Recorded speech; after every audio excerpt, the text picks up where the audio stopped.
Nicola, o Vasco rescindiu com Capasso e Souza. Falam que tem proposta do Porto pelo Léo Jardim. Pode apurar? Bora lá falar sobre isso, Fabrício. A informação sobre a rescisão do Capasso, ela surge primeiro na Argentina, tá? Até porque o Capasso é de lá, rescisão amigável, contrato até dezembro, o Vasco vinha tentando negociá-lo, foram 3 propostas recusadas, o Pedrinho e o Felipe chegaram a afastar o Capasso, enfim, acho que fim de um ciclo, o cara que custou cerca de 11 milhões de reais, péssimo negócio. Sobre o Souza, veio a pedido do Felipe Coutinho. A verdade é que o Vasco nunca teve a intenção de contratar o Souza, e nem deveria.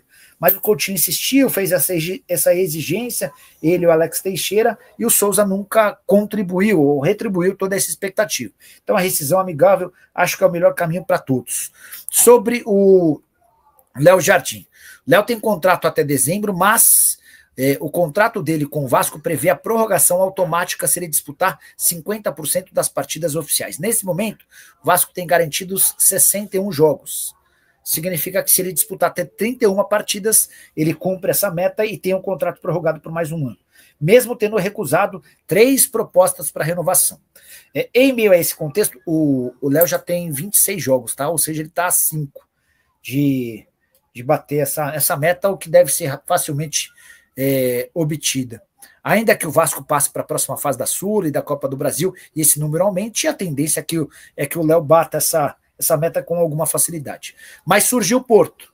O Porto deve perder seu goleiro, o Diogo, que está na mira do Manchester City. Aí até uma notícia que interessa ou que afeta o Ederson, que é o goleiro brasileiro do City. A tendência é que o Ederson deixe o City e aí o Diogo poderia se mudar para lá, negócio bastante alto. E que o Léo Jardim é a prioridade entre os goleiros brasileiros que foram analisados. Gabriel Brazão também foi observado, monitorado, mas o Léo Jardim é aquele que mais agradou. O negócio poderia chegar até 10 milhões de euros, tá bom? Qual o Brian vem? Dali Porco, Abílio Fernandes. Vamos repercutir uma informação importante da sexta-feira.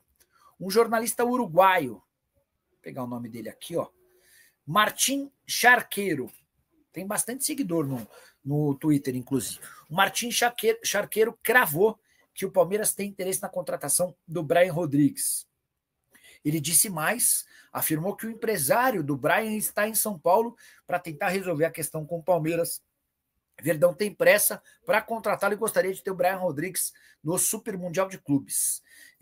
O Palmeiras sabe que vai perder o Estevão depois do Super Mundial, mas gostaria da chegada do Brian antes da saída do Estevão, até para que o Brian pudesse participar do torneio na metade do ano, tá?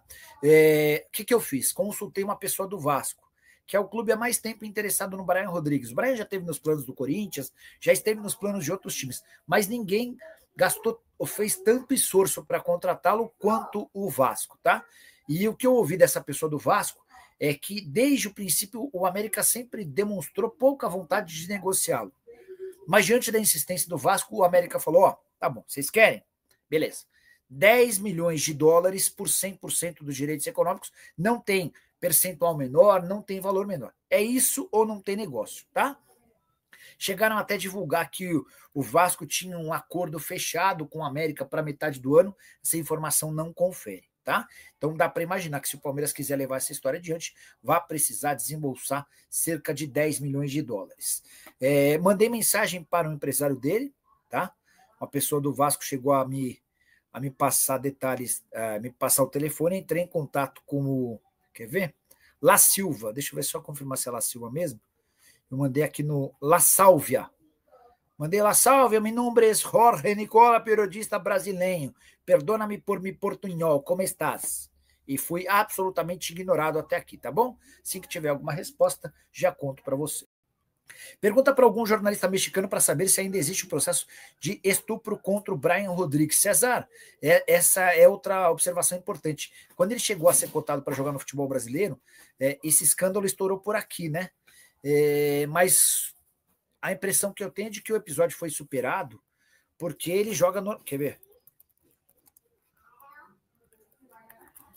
Vamos ver o que a gente consegue sobre esse assunto, tá? Ele foi investigado por suspeita de estupro a uma mulher. Notícia de julho de 2024. É investigado por suspeita de estupro no México. O jogador uruguaio nega a acusação de mulher de 26 anos. O crime teria ocorrido em maio. Segundo diferentes veículos de imprensa, uma mulher de 26 anos acusa Brian Rodrigues e 2 amigos de violação sexual. Não tivemos mais atualização sobre o tema não, tá? Aqui, ó, peraí. Lucas Pedrosa trouxe uma atualização. Deixa eu ver de quando é essa atualização. De agosto de 24.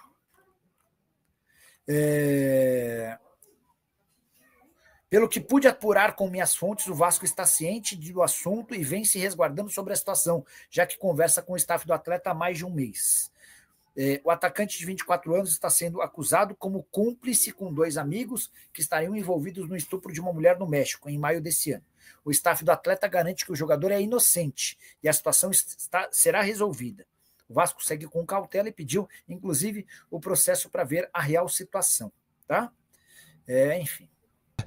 O Vasco e Fortaleza, o Vasco não ganha 9 jogos. Para um time grande é muito complicado. Complicadíssimo. E vai ser um jogo muito complicado, né? Porque o Fortaleza, nas mãos do Vojvoda, ele vem... É um time estruturado. Tudo bem, tem altos e baixos. Tem elenco. Tem elenco.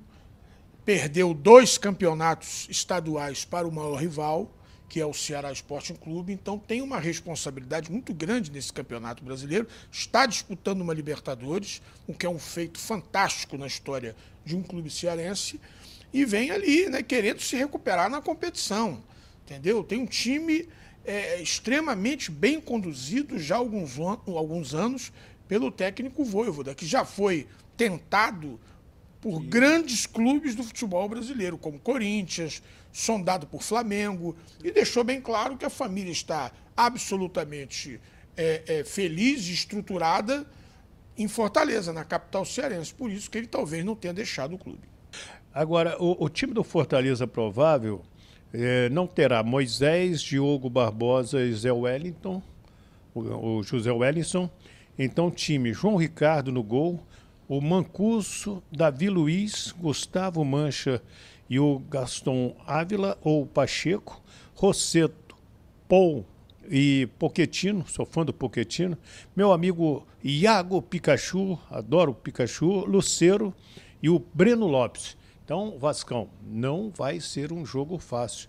E o trabalho do Marcelo Paes é fantástico. É verdade. O Fortaleza, na minha opinião, eu que acompanhei parte dos 8 anos que ele ficou na Série C, Fortaleza é antes e depois de 2 figuras, Rogério Ceni e Marcelo Paes. Porque o Marcelo Paes chegou... Marcelo Paes, que foi nosso comentarista esportivo, isso que é o detalhe, da Rádio Verdes Mares e também do Sport TV, da televisão Verdes Mares. Depois ele foi, é claro, se dedicar ao Fortaleza. Empresário de sucesso, né, dono de uma rede de escolas, né, hoje a esposa dele é vice-governadora do estado. Então, o Marcelo Paes está na crista da onda, independentemente do Fortaleza. Começou como diretor de futebol e depois foi guindado à presidência do clube. Ele apostou em Rogério Ceni, que era um técnico em formação, mas que tinha trabalhado e é o maior ídolo da história de um dos maiores clubes do Brasil, que é o São Paulo Futebol Clube, que tem uma estrutura fantástica. Ele disse, vou trabalhar no Fortaleza? Então, ele preparou, tem que ser assim, assim, assim, assado. Fortaleza tinha um terreno que foi doado por um grande amigo, um empresário, José Ribamar Felipe Bezerra, e ali foi feito o CT, que é de primeiro mundo.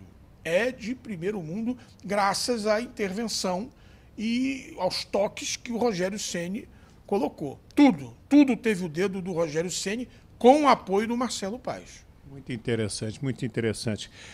Olha aqui, 2 jogadores do Vasco fizeram aquele chamado acordo, aquela rescisão amigável, o Souza e também o Capasso, né? Capasso, que foi personagem daquela fala do Felipe dizendo que não gostava dele e que era para o repórter levá-lo para a casa dele. Então o Vasco abre também aí uma brecha na sua folha de pagamento. Tem muita gente querendo que o Vasco traga um xerife, né? Um verdadeiro xerife e um jogador para ser capitão no meio de campo do Vasco da Gama. O Vasco nunca perdeu para o Fortaleza jogando em São Januário E o zagueiro Maurício Lemos finalmente voltou a treinar, ele que sofreu uma fratura na 12ª costela, né? Naquele jogo com Puerto Cabello, pela Copa Sul-Americana, está retornando agora. O Payet também voltando a treinar, só que o Payet num processo mais lento, e o Maurício Lemos pode até ser relacionado. O Léo Jardim, Paulo Henrique, João Vitor, Luiz Gustavo e Lucas Piton, Hugo Moura ou Matheus Carvalho, Tietê e Coutinho, Ryan, Verrete e o Nuno Moreira. E o Jean Davi foi pré-convocado para a seleção chilena, ele sempre é convocado, e vários clubes mexicanos estão interessados nele. O Vasco, ultimamente, tem trazido uns jogadores que não dão certo, né? É verdade. O Pedrinho não tem dado sorte nas contratações.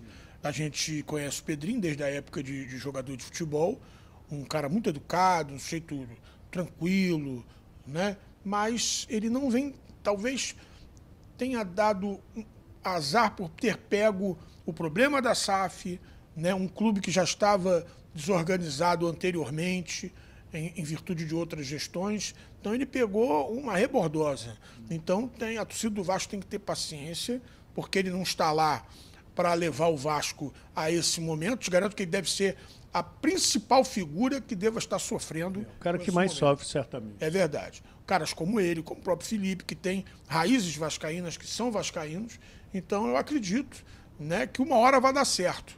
Eu torço até para que o Pedrinho acerte a mão na hora das contratações. Torcedor vascaíno, partida super importante hoje contra o Fortaleza em São Januário. Como foi dito aí, o Vasco nunca perdeu aí para o Fortaleza em São Januário, mas as coisas mudaram, né? É uma partida de super importância, onde o Vasco está num projeto de reestruturação. E essa partida é super importante para o Vasco manter essa escrita de não perder para o Fortaleza e também quebrar esse longo jejum aí de vitórias nesta temporada. O Vasco está 9 jogos sem vencer e precisa vencer urgentemente até para sair ali da zona de desconforto. Deixa o like no vídeo, se inscreve no canal e ativa o sininho de notificações para não perder nenhum conteúdo.